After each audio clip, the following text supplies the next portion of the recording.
আমাদের সমাজের প্রথম রাজনৈতিক কর্তব্যটা কি এখন? দুইটা জিনিস তো।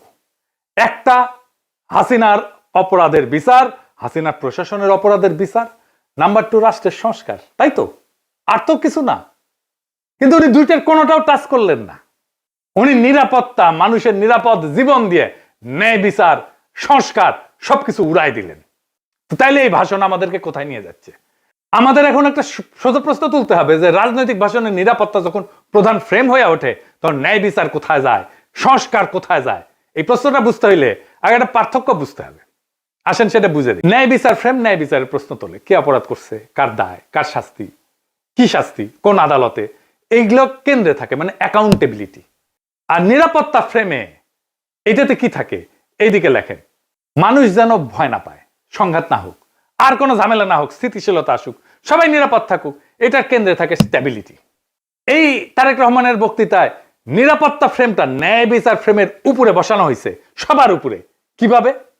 গুম খুন বলা হয়েছে, কিন্তু বলা হয়নি কে করছে, কোন বাহিনী করছে, কিভাবে বিচার হবে।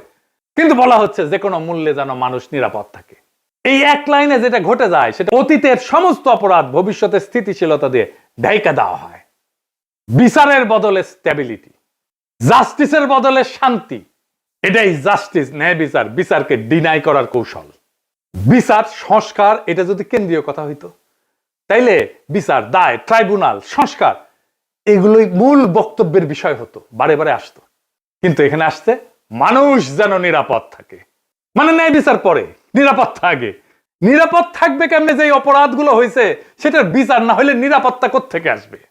এটা ইচ্ছা করে করছে? হ্যাঁ, ইচ্ছা করে করছে। ন্যায় বিচার বললে ওয়াকার ডরাইবে, ন্যায় বিচার বললে পুলিশের দুর্বৃত্ত পুলিশ অফিসাররা ডরাইবে, ন্যায় বিচার বললে হাসিনা ডরাইবে, আওয়ামী লীগ ডরাইবে। এই নিরাপত্তা ফ্রেমের ভেতরে কি আছে জানেন?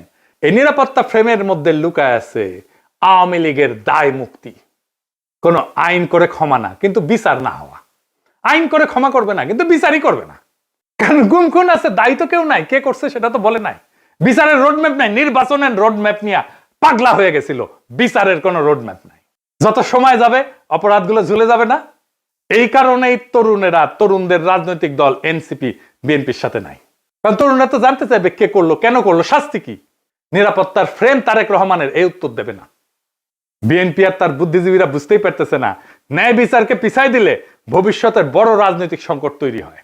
মানুষ যখন বিচারহীনতা দেখবে, নিজের হাতে আইন তুলে নেবে। আর শেষ বিচারে তো বিচারহীনতা কোনো ইনসাফ না। যেই রাজনৈতিক দল ন্যায় বিচারকে স্থিতিশীলতার নামে পিছায় দেয়, সে একদিন স্থিতিশীলতাকেই হারায় ফেলবে।